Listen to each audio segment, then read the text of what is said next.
శ్రీ గుబ్బూరి వెంకటానంద రాఘవరావు గారి విజ్ఞాన నిరతుడు నన్నయ్య భట్టారకు 11వ భాగం 5/9/20 ఇవాళ ఉపాధ్యాయ దినోత్సవ శుభాకాంక్షలతో స్వాగతం. గ్రహ మార్గమైన కాంతి వృత్తాలలో గల 27 నక్షత్రాల వివరం నిన్న చెప్పుకోవాలా, మనం వదిలేసాం దాన్ని. అది తిరగటం నా చేత ఇప్పుడు చూపిస్తున్నాను దాన్ని. భారతీయ సంస్కృత పేర్లు, తెలుగు పేర్లు, అధిదేవత, లాటిన్ పేర్లు, గుర్తులు అవి ఆయన హెడ్డింగ్ పెట్టింది. అశ్వని అధిదేవత అశ్వినులు, లాటిన్లో ఆల్ఫా, బీటా, గామా, ఏరిస్ అంటారు వాడు. అలాగే భరణి యముడు అధిదేవత, 29, 28, 29, 41 టారస్ అన్నారు. కృత్తిక 1వ కృత్తిక 3 పాదాలు. పిల్లల కోడి తెలుగు పేరు. అగ్ని అధిదేవత. అలాగే Pleiades eta taurus 17, 20, 23, 20. Rohini Prajapati అధిదేవత. ఆల్డర్ బరాన్ ఆల్ఫా టారన్ అని వాళ్ళకి. మృగశిర 2 పాదాలు మొత్తం 4. మృగశిర 2కి సోముడు, 3, 4 పాదాలకి లేడీ బుర్ర, దానికి చంద్రుడు. లాంబ్డా అది 5, 2 టారస్ అన్నారు. ఆర్ద్రకి ఆరుద్ర, రుద్రుడు అధిదేవత. బిటలాక్స్ అన్నారు. ఆల్ఫా ఓరి అన్ ORI. పునర్వసు 2. పునర్వసులో 2 పాదాలు. పునర్వసు దానికి అదితి దేవత. క్యాస్టరి పొలక్స్ ప్లస్ పృకియాన్. పునర్వసులో 3 పాదాలు సాగిందాక. 1 పాదం అంటే 4వ పాదం, దానికి కూడా అతిదే దేవత వాటికి అది. అలాగే పునర్వసు 1 అయిపోయింది కదా. పుష్యమిలో తిష్య అంటారు. పుష్యమి బృహస్పతి, దానికి అధిదేవత. గామా డెల్పా తీటా ఆఫ్ క్యాన్సర్ అన్నారు వాడు. అలాగే ఆశ్లేష సర్పదేవత. వాళ్ళకి హైడ్రాలు డెల్ఫా, ఎప్సిలాన్, ఈటా, రో, జీటాలు ఉన్నాయి. మఘకి పితృదేవతలు అధిదేవతలు. రెగ్యులస్ ఆల్ఫా లియో అన్నారు వాడు. పూర్వ ఫల్గుని, ఉత్తర ఫల్గునిలో 3, దానికి అర్జుని. పుబ్బా ఉత్తర. ఆర్యముడు భగుడు. Delta theta Leo. Denebola beta Leo plus 93 Leo పెట్టారు. హస్తకి సవిత అనేటువంటి దేవత. డెల్టా గామా ఈటా వర్గో అన్నారు. చిత్రలో 2 పాదాలు. చిత్రలో చివరి 2 పాదాలు. చిత్త ముత్తెపు. సవతు చొక్క అన్నారు. త్వష్ట దానికి అధిదేవత. పైక ఆల్ఫా వర్గో అన్నారు. చిత్రలో స్వాతి వాయుదేవత. ఆరిషస్ ఆల్ఫా. బూట్స్ అని భూతేశ్ అని అంటున్నారు. భూటేశ్ అన్నారు. విశాఖ 3. విశాఖలో 1 మొత్తం 4 పాదాలు. విశాఖ ఇంద్రాగ్ని అధిదేవత. లిబ్రా రో ఆల్ఫా బీటా సై గామా కప్పాలు. అనురాధ మిత్రుడు అధిదేవత. బీటా డెల్టా సై స్కార్పియో. జ్యేష్ఠకు ఇంద్రుడు మిత్రుడు. బీటా డెల్టాపై జ్యేష్ఠకి ఇంద్రుడు. యాంటేరస్ ఆల్ఫా స్కార్పియో అన్నారు వాడు. మూల నైరుతి దేవత, పితృదేవతలు. వృశ్చికపు తోక చుక్క. పూర్వాషాఢ అనే దేవత డెల్టా ఎప్సిలాన్. ఉత్తరాషాఢ 1, ఉత్తరాషాఢ మిగతా 3 పాదాలు కలిపి ఉత్తరాషాఢ. విశ్వదేవతలు అధిదేవతలు సాజిటేరియస్, జీట, ఒమిక్రాన్, సాజిటేరియస్ అన్నారు. శ్రవణం విష్ణుదేవుడు, దానికి అధిదేవత.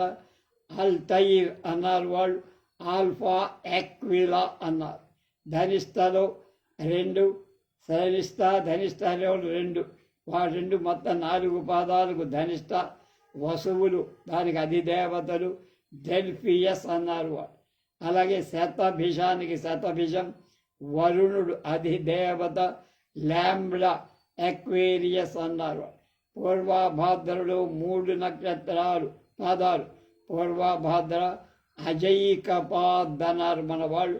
ఆల్ఫా బీటా పేజియస్ అన్నారు వాళ్ళు. పూర్వభాద్రలో చివరి పాదం కూడా దానిలోనే. ఉత్తరాభాద్రకి ఉత్తరాభాద్ర ఐహిర్బుధ్న అనేటువంటి ఆయన అధిదేవత, గామా, పేగస్, ఆల్ఫా, ఆండ్రిడియా అనేదాన్ని. ఉత్తరాభాద్ర ప్రపోష పదార్థ నక్షత్రాలు రేవతి, వీటన్నిటికీ కూడా ప్రేద్వఘాస్వ, ప్రికారియస్, రేవతి, వీటికి ఐహిర్బుధ్ర నక్షత్రాలు అంటారు. రేవతికి పూషుడు దేవత. ఆ తర్వాత ఉత్తరాభాద్రకి గామా, పేగస్, ఆల్ఫా, ఆండ్రిమోడస్. రేవతికి రేవతి అధిదేవత పూషుడు, బీటా పుష్కం అన్నారు. అశ్విని నక్షత్రాలకు అధిదేవతలైన అశ్విని దేవతలు తమ భక్తుడు ఆశ్రితుడైన సేదు అనే రాజర్షికి ఒక అఘాశ్వాన్ని ఇచ్చి, తన దేగ రెక్కల వంటి రెక్కలు, లేని కాళ్ళ వంటి కాళ్ళు ఉన్నాయట. ఆ గుర్రం కుంభరాశి జలాన్ని తనివి తీరా తాగి తర్వాత దుష్ట సర్ప సంహారం చేసిందని గ్రీకులు వేదం నుండి ఈ కథ తీసుకున్నారు. శ్వేద్వఘాస్వం అని పెగసస్ అనేది వాళ్ళ గుర్రమై, నల్లని ఫోన్ అనే పేరు గల యోధుడికి వాహనమై దివ్య జలాన్ని తాగి దుష్ట సర్పాలను చంపింది. జ్యోతిశాస్త్ర రీత్యా సర్పదైవత్యమైన ఆశ్లేష నక్షత్రానికి శ్వేద్వఘాస్వం ప్రతిస్పర్ధి. అది ఉదయించే వేళ ఆశ్లేష చుక్కలు అస్తమిస్తాయి. కనుక నాయకత్వానికి ఆశ్లేష సర్పానికి శత్రుత్వం ఆరోపించబడి గ్రీకులు ఈ కథని కూడా ఋగ్వేదం నుంచే తీసుకున్నారు. క్రాంతి వృత్త సంబంధం గల 12 రాసుల 27 నక్షత్రాలే కాక వేద ఋషులు అనేకమైనటువంటి నక్షత్రాలు తెలుసు వాళ్ళకి. ఆ నక్షత్రాలు వేదాలలో, భారతంలో చమత్కారంగా వివరించబడ్డాయి. మసిమా నక్షత్రం పరిచయం కొనటానికి మిక్కిలి అవసరం. మనం వాటిని చక్కగా గుర్తింపగలిగినప్పుడే ఖగోళ భూగోళ వ్యాప్తమైన భారత కథ మనకు ప్రత్యక్షంగా బోధపడు. నన్నయ్య భట్టారకుని జ్యోతిశాస్త్ర వివేకం అద్భుతమై సంస్కృత మూలంలో లోపించిన వివరాలను అనేకమైన వాటిని తెలుగులో కూర్చిపెట్టి తెలుగు వాళ్ళకు అందించి నన్నయ్య కృతకృత్యుడై ఆ వివరణాలు మనం బాగా అవగాహన చేసుకోవడానికి సమన్వయ సహితమైన నక్షత్ర నిరూపణ విజ్ఞానం మనకు అవసరం. అలాగే అందుకోసమే ఈ కింది పట్టిక తయారు చేసి పాఠకులకు అందిస్తున్నా. కొంచెం వీటిని చదివి ఇహలోకంలోనే కాక జ్యోతిర్లోకంలో కూడా నక్షత్రాక్షరాలతో లిఖింపబడిన భారత కథను సినిమాలులాగా చూసి పాఠకులు ఆనందం పొందగలరు. తేజోమూర్తులైన నక్షత్రాలతో పంచమ వేద శబ్ద శృతిని మేళవించినప్పుడు ఖగోళం చూడగలిగితే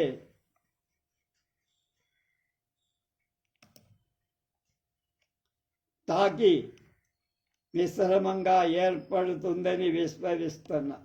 ఇప్పుడు ఉత్తరాది నక్షత్ర వివరాలు. అప్సరస మండలం కాశ్యపీయం అంటారు దాన్ని, భారతీయ నామం. తర్వాతి పాశ్చాత్య నామం. అందులో గమనించాల్సిన విశేషాలు అని 3 హెడ్డింగులు పెట్టి గుబ్బూరు వారు చాలా శ్రమపడి చెప్తున్నారు. అప్సరస మండలం కాశ్యపీయం అంటారు ఒకటి. కాస్పియా చైర్ అన్నారు వాళ్ళు. కాశ్యపి అందులో విశేషాలు. కాశ్యపీయ, కశ్యప, పాదకశ్యపుడికి రాధాదేవి వలన, రాధా కశ్యపుల రాధాదేవి వలన రంభా మేనక జన్మించారని ఆది పర్వం 65లో 50 నుంచి 51 శ్లోకంలో, అంటే వ్యాస భారతంలో. అశ్వత్థామ ఈక్విలస్, దాని హార్స్ అంటారు. మూడది ఇంద్ర మద, ఇంద్ర ప్రమద, ఇంద్ర మృడ, దాన్ని ఆండ్రన్ ఎడ అన్నారు. సుదుడను రాక్షసుడిని పుట్టించి ఇంద్రుని మదమణచి అశ్వినుల సోమపీధులు శవనుడి తల్లి ఇంద్రమద పూర్తమ హర్తమాత. సంస్కృత వృక్ష శబ్దం వికృతది అన్నమాట. వృక్ష శబ్దానికి వికృతి. అస్సాన్ శవన ట్రాంగ్యులం, తల్లి గర్భచ్యుతుడై శవనుడు అయ్యాడు, చ్యుతి అయ్యాడు కనుక శవను. వృక్షం అంటే అర్సా మేజర్. వృక్షం అంటే ఎలుగుబంటి, ప్రకాశించేది అని అర్థం. దానికి బృహత్ అంట.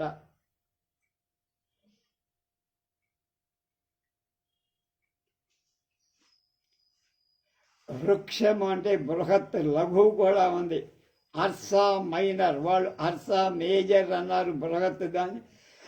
రెండవ దాని అర్సా మైనర్ అన్న. మనకి ఋష్యేంద్రమణి ఉంది. ఆ ఋష్యేంద్రమణి అంటే గొప్ప మణి అని అర్థం అనుకుంటాను. నాకు ఎంతో చూసా కానీ దొరకలేదు నేను. దీన్ని బట్టి కూడా వృక్షం అంటే ఎలుగుబంటి, ప్రకాశించేది కూడా మణి అని. అలాగే కల్పవృక్షం క్యామెలో ప్యారడాలిస్ అన్నారు వాళ్ళు. ఈ చుక్కలను 1624లో బార్టాషిస్ అనే సైంటిస్ట్ గుర్తించి, అప్పుడు గుర్తించేదాకా పాశ్చాత్యులకు తెలియదు. గరుడి, ఆక్విలా అంటారు వాళ్ళు. అది కశ్యపుడికి మేనక మొదలైన అప్సరసలు స్వరభి అనే దాని వలన పుట్టినట్టు ఆది పర్వం. కశ్యపుడికి మేనక మొదలైన అప్సరసలు స్వరభి అనే ఆవిడ వల్ల కలిగారు. 3లో 64లో.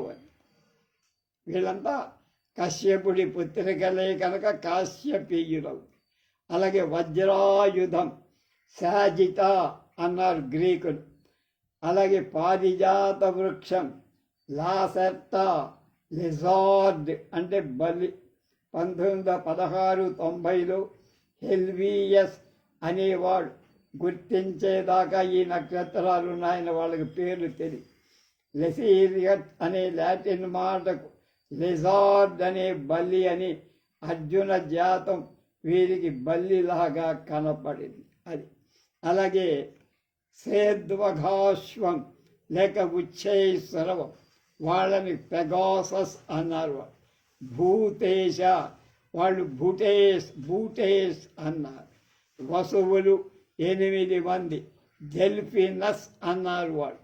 విష్ణు లేక హరికులేశ, వాళ్ళ భాషలో హెర్క్యులస్. గ్రీకులకి ఈ నక్షత్ర సమూహం హరి అంటే ఏ నక్షత్రం విష్ణు లేక హరికులేశ నక్షత్రం పేరు తెలియదు. తర్వాత రోమనులు ఈ దేవుణ్ణి హెరాక్యులరియం అనే దాటి కటి అంటే నడుము వరకు పూజించారు. అగ్ని పర్వతం పెట్టి లావా ప్రవాహంతో వాడు నశించారు. విష్ణు లేక దేవుడి కిరీటం కశ్యప, దీన్ని కరోనా అంటారు లేకపోతే బూరిలిస్ అంటారు. హిరణ్యాక్షుడి గద దెబ్బకు విష్ణుడి చెంప పగిలి కిరీటం కదిలింది. నక్షత్ర వీధిలో అది కనపడు. అరబ్బీలు దీన్ని తాబేలు అంటారు. కచ్చపం అంటే తాబేలు. అలాగే 16 వీణా మండలం లిబ్రా అన్నారు వాడు. వేణీ మండలం సీమ బెర్నీషియా అన్నారు వాడు. బెర్నీషే. ఇది మొదట పాశ్చాత్యులకు తెలియదు. 300 సంవత్సరం క్రీస్తు శకం 300లో ఎరటాస్థిని ఈ చుక్కలను గుర్తించి ఈ పేరు పెట్టాడు.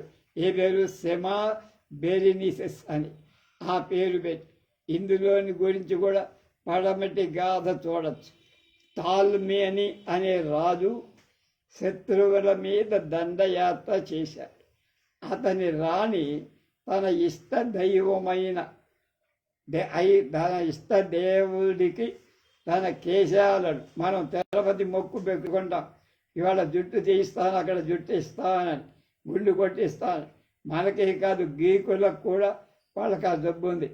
ఏమిటది? తాళమి అనేటువంటి రాజు శత్రువుల మీదకి దండయాత్రకి వెళ్ళినప్పుడు ఆ రాజు భార్య రాణి వాళ్ళకి ఇష్టదైవం కులదైవం ఉన్నాడు. ఆ దైవానికి మొక్కుకొని, మా ఆయన యుద్ధంలో గెలిస్తే నేను నా జుట్టు నీకు సమర్పిస్తా అని భర్తకు రక్షింపమని వేడుకొని, భర్తకు జయం కలిగింది. వెంటనే మొక్కు చెల్లించి దుంటు గుండ్రంగా నున్నగా గురిగించేసి రాణి సద్భావాన్ని గ్రహించిన ఆమె శిరోమండనం వల్ల స్వర్గానికి తీసుకెళ్ళిపోయాడు దేవుడు అని నక్షత్ర మండలంలో ఈ చుక్కలను వాళ్ళు చూపిస్తారు. ఎక్కడ? వీణామండలం, వేణీ మండలాన్ని. కన్య ద్రౌపది చికుర జాలం దుశ్శాసన కళా, దుశ్శాసనుడు పట్టుకున్నటువంటి ద్రౌపది శిరస్సులోని కొన్ని వెంట్రుకలు, దాన్ని కన్యా నక్షత్రం అన్నమాట. ద్రౌపది చికుర అంటే వెంట్రుకలు అని. దుశ్శాసన కళా కృష్ణవేణి భారం వేణి సంహార నాటకానికి మూల కారణం. అది కూడా లైవ్ చేస్తాం మనం ఇప్పుడు. ది హెయిర్ ఆఫ్ క్వీన్ అని వాడు పేరు పెట్టారు. బెరీనియస్ అన్నారు వాడు. ఇక 18 శేషమండలం సర్పస్ ఓపెనిసస్ అన్నారు. అంటే మనకి శేష తల్పం. పడమటి వాళ్ళు ఈ చుక్కల అనవసరంగా 2 గణాల కింద విడదీసి, ఒక్క శేషం 2 గణాల కింద విడదీశారు, కానీ 2 ఒకే శేష మండలంలోవే, పాములోవే. రెవరెండ్ జేమ్స్ గాల్ అనే దొర తాను రచించిన సూచి అనే గ్రంథంలో 20వ పేజీలో ఈ 2 ఒకే మండలపు చుక్కలేవు అని ఆయన అంగీకరించి ఎండార్స్ చేశారు. మాండర్ అనే దొరగారి నక్షత్ర గ్రంథం కూడా ఈ 2 కలగా గొలగం చేశారని విమర్శించారు. సారథి మండలం ఆరిగా అన్నారు వాళ్ళు గ్రీకులు. ఋగ్వేదంలో ఈ మండలం బ్రహ్మ భవతి సారథి అని ప్రశంసింపబడి 20 హంస లేక రాజహంస, హగుంస అని కూడా, దాన్ని సిగ్నస్ అన్నారు గ్రీకులు. విష్ణు పాదం నుండి ఉరికిన గంగా ప్రవాహము యొక్క సంక్షోభం తగ్గించి ప్రశాంతం చేసేది ఆ నక్షత్రం యొక్క అభిజిత్. విష్ణు శయనస్థానమైన పడుకునే క్షీరసాగరపు పాలు గంగా జలంతో కలిసేటువంటి ఖగోళం నీర క్షీర విభాగం చేస్తోంది హంసలాగా. హగింస శుచి సత్ వసు అంతరిక్ష సద్భూతావేది సత్ దృశోదసత్ వృషద్వసత్ అంటాం మనం అని ప్రసిద్ధ వేద మంత్రానికి ఈ హంసపరమైన అర్థం కలదని ఇదివరకు మనం చెప్పాము. ఆయన చెప్పింది 21 సరమ, వాళ్ళ గ్రీకు పేరు కేన్స్ వెనయటిసి. 1600 సంవత్సరంలో హెల్వీలియస్ అనేవాడు ఈ చుక్కలను గుర్తించి దానికి ఒక కుక్క పేరు పెట్టారు. పరమవేద అంటే ప్రసిద్ధమైన దేవశుని, కేన్స్ వెన్సిట్ట అంటే గ్రీక్ హౌండ్ వేట కుక్క, జాగిలం అనే పేరు వాళ్ళు పెట్టుకున్నారు.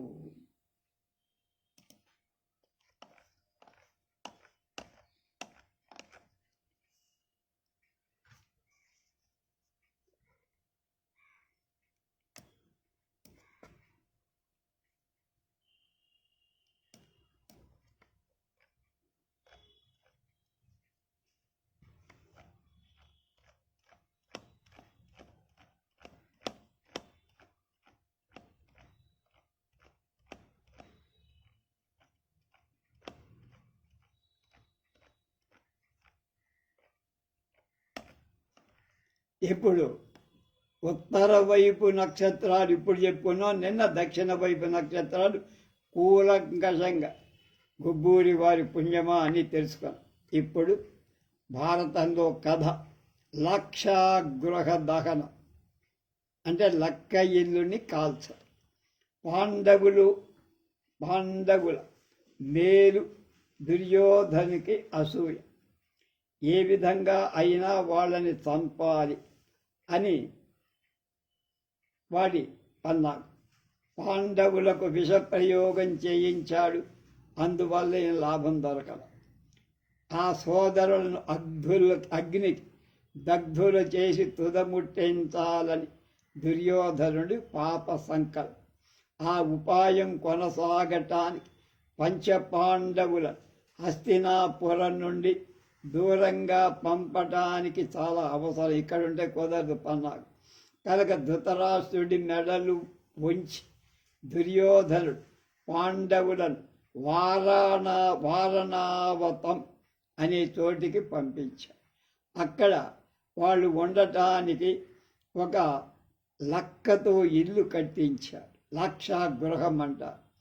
తర్వాత దాని గృహ దగ్గరలో శస్త్రాగారం పక్క ఒక లక్షా గృహాన్ని తయారు చేశారు. అస్త్రశస్త్రాలు తయారు చేసేటువంటి ఫ్యాక్టరీ, దాని పక్కమో లక్క ఇల్లు, అది తయారు. పాండవులు ఏమరి ఉన్నప్పుడు దుర్యోధన వంశవధులు ఆ లక్క ఇంటికి నిప్పండించి వాళ్ళని కాల్చి చంపటం ఒక సంకల్పం. ఒకరు అంటించకుండా లక్క ఇల్లు తనకు తానే అంటుకొని మండిపోయే ఏర్పాట్లు కూడా చేశారు. ఈనాడు విజ్ఞాన శాస్త్రం, సైన్స్ అభ్యసించేటువంటి యువకులు ఈ లక్క ఇంటి నిర్మాణ క్రమం భౌతిక శాస్త్ర దృష్ట్యా పరిశీలించటం వల్ల విజ్ఞాన అభివృద్ధి, సైంటిఫిక్ నాలెడ్జ్ పెరుగుతుంది అంటున్నారు గొబ్బూరి వారు. కనుక ఆ వివరాలు ఓపికగా నేను చెప్తా, మీరు ఓపికగా వినండి అన్నారు. పాండవులు వారణావత ఆ పురం పేరు ప్రవేశం చేసిన రోజు ఎప్పుడు? ఫాల్గుణ శుద్ధ అష్టమి, రోహిణీ నక్షత్ర ఆది పర్వంలో 145లో 34 అష్టమేహ నిరోహిణ్యాం ప్రయాత ఫాల్గుణస్యతే వారణావతమా సాదృద దృసుర్నగరం జనం. నన్నయ్య గారి ఆది పర్వం 3లో 148వ పద్యంలో ఏం చెప్పారు? పాండుకుమారులు అనేక భూసుర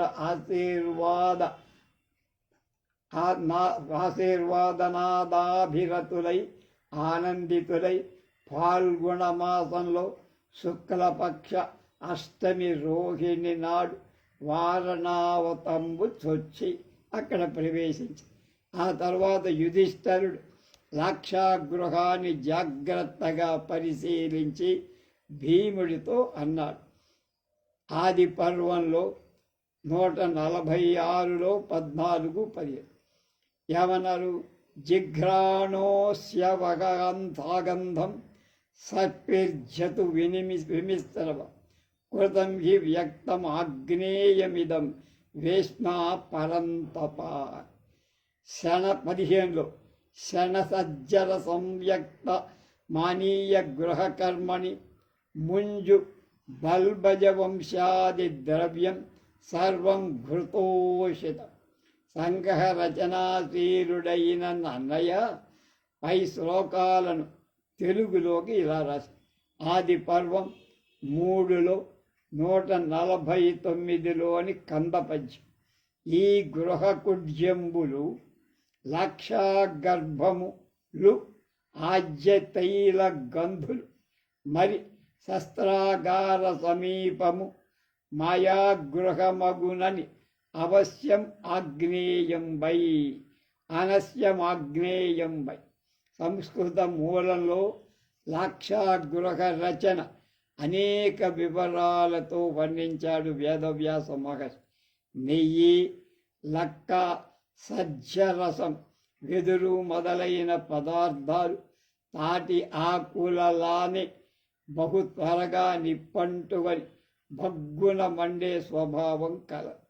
వాటికి తోడు నేతిలో తడిపిన ముంజగడ్డి, మొదవు గడ్డిలో మొదలైన పక్కన నిలవ చేయబడ్డాయి. ఇది ఏమాత్రం అనుకున్నా ఆ పక్కన ముంజగడ్డు లేదా మొదవు ఆవుల గడ్డు దాని మీద పడితే అది కూడా అంటుకొని మొత్తం అంతా భస్మీ పటలమై అంత ప్లాన్ వేశాడు మనవాడు. నిన్న కృష్ణానదిలోకి బోటులు వచ్చేట్టుగా చేశాడు. 4 బోటులు కొట్టుకొచ్చి డ్యామ్ దెబ్బతినాలి, బ్యారేజ్ దెబ్బతినాలి. అట్లా అలాగే అగ్ని రాజుకొని కొంపకు అంటించి భగ్గుమనిపిస్తాయి. ఇలా స్వయంగా ప్రభవించిన అగ్ని వలన కానీ ఏమరుపాటుగా ఉన్నప్పుడు కానీ దుర్యోధన పక్షపాతులు అంటే వాడికి విధేయులైన అంటించిన మంట వల్ల కానీ వీళ్ళు వేయకపోయినా ఆటోమేటిక్గా ఆ పక్కనున్న ఆయుధాల ఘర్షణ వల్ల కూడా అంటుకోవాలి. ఎలా అయినా పాండవులు ఆ లక్క ఇంట్లో పడి కాలి సస్తారు అని దుర్యోధన ప్రేరితుడైన శిల్పి వ్యక్తం చేసిన విజ్ఞాన సూక్ష్మ విశేషాలు ఆ శాస్త్ర జిజ్ఞాస గల తెలుగు యువకులు ఆ దృష్ట్యా పరిశీలించి తెలుసుకోవడం ముఖ్యం కనుక పై వివరాలు ఇచ్చానంటున్నారు. సి వెన్ వాన్ బుసిక్ అనేటువంటి వాడు ఇంగ్లీష్ వాడు ఎంత అధ్యయనం చేశాడో భారతాన్ని చూడండి. ఎవ్రీడే సైన్స్ దానిలో రాశాడు. Spontaneous means self acting. So if a fire starts itself, it results from spontaneous combustion. Under certain conditions, there is a danger from it in the home. Paint contains an oil which, when exposed to the air, slowly oxidizes. If a pile of oily rags or waste is left confined in a space where there is little circulation of air, the heat from a slow oxidation of the oil cannot escape easily. Therefore, the temperature of the rags rises. This rise in the temperature hastens the oxidation, which causes a still higher rise in temperature. At last, the kindling point may be reached and the rags burst into flames. If grass cuttings are piled against the house, spontaneous oxidation may set fire to the building. ఎంత బాగా చెప్పారో sir. కనుక లాక్షాగృహ దహనం ఎప్పుడు జరిగింది అది చెప్తా. లక్క ఇల్లు ఏ మాసంలో దహింపబడిందో మూలంలో కూడా చెప్పల వ్యాసుడు.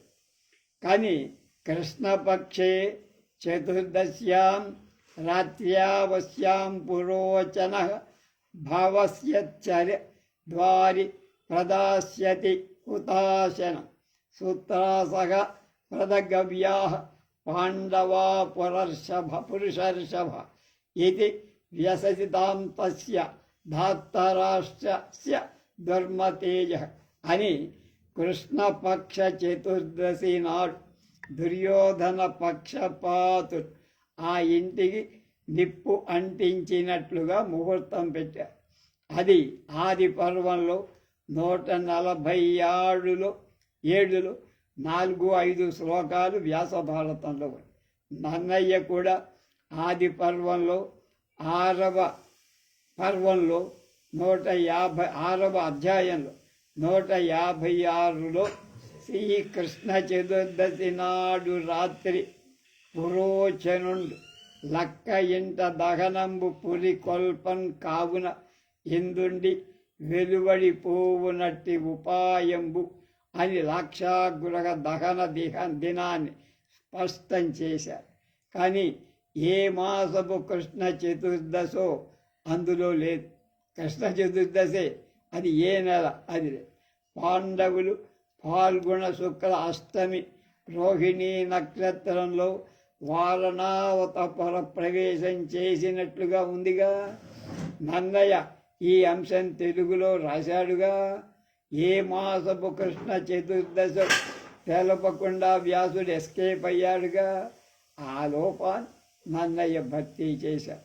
ఆది పర్వం 6లో 157 ధనదానములను ప్రియ భోజన దానములను విశిష్ట సద్విజతతులను తనుపుతునుండగా తత్పురమున షణ్మాసములు భరతముఖ్యుల కరిగే. అంటే వాళ్ళు చేసి వచ్చింది ఎప్పుడు? పాల్గొన శుక్ల అష్టమి నాడు వచ్చారు. వాళ్ళు 6 నెలలు అక్కడ గడిపారు. అది కనుక పాల్గొన మాసానికి ఏ మాసం? భాద్రపదం 6వ నెల. భాద్రపద శుక్ల అష్టమి నాటి పాండవులు వారణావతానికి వచ్చి 6 నెలలు. ఆ కృష్ణపక్ష చతుర్దశి అవటం చేతి లాక్షాగృహ దహనం భాద్రపద కృష్ణ చతుర్దశి నాడు జరిగింది. ఏ మాసమైతేమయ్యా, ఏదో మాసం తగలడింది కదా అనుకోవద్దు. ఆ మాస నిర్ణయానికి ఎందుకింత బుర్రలు పగలు కొట్టుకుంటావు? ఏమయ్యా గుబ్బూరి, నీకు మైండ్ దొబ్బిందా అనొచ్చు కూడా. అలా కాదురా అని పాఠకులు ప్రశ్న వేస్తాను. కనుక భారత కథ ఖగోళ దృష్ట్యా అన్వయించుకోవటానికి ఈ మాస నిర్ణయం అవసరం బాబు. అందుకని అంత దూరం చెప్పా. భాద్రపదంలో కొంత సింహమాసం సూర్యుడు సింహరాశిలో ఉదయించి సింహరాశిలో అస్తమిస్తడం వల్ల రాత్రి వేళ సింహరాశి నక్షత్రాలు మనకు ఆ నెలలో కనపడవు.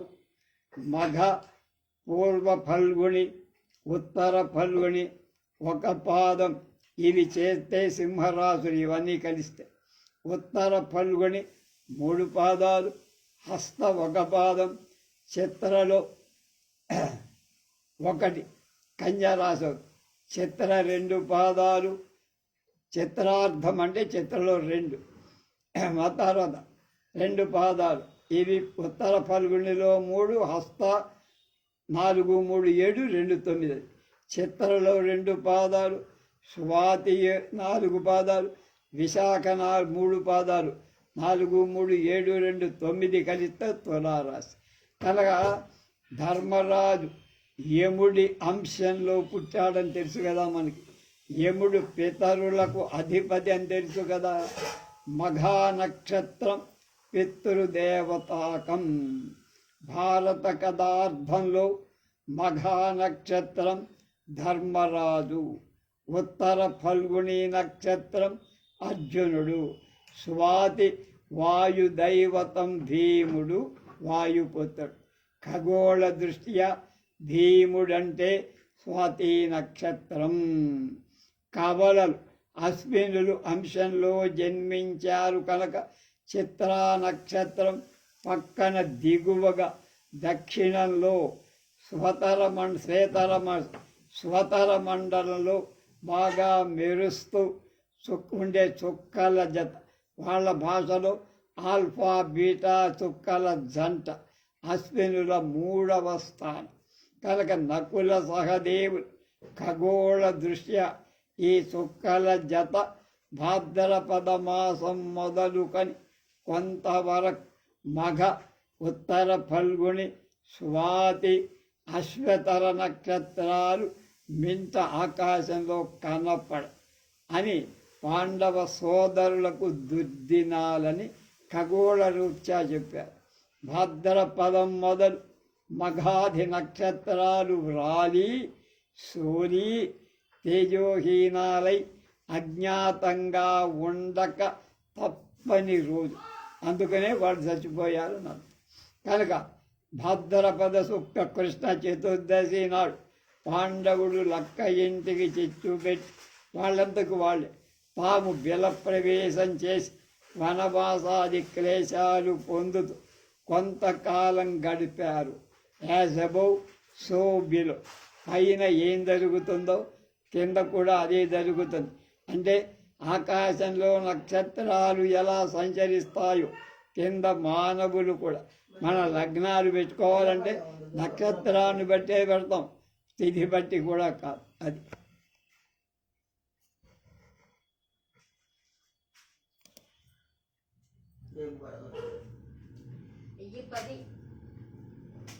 పాండవులు హాయిగా 6 మాసాలు ఐరావతంలో గడిచాయని, ఆ తర్వాత వాళ్ళకి దుర్దినాలు ప్రాప్తమయ్యాయని ధ్వని.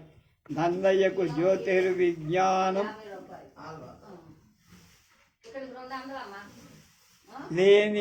లేకపోతే మూలంలో లేని 6 మాసాల గొడవ ఇక్కడ ఎందుకు చేయవలసి వచ్చింది? అది that is Nannaya intellectual brain అవసరం ఉండ. ఇక రేపు బకాసుర వధ, దానికి ఖగోళానికి సంబంధం ఏమిటి తెలుసుకుంది.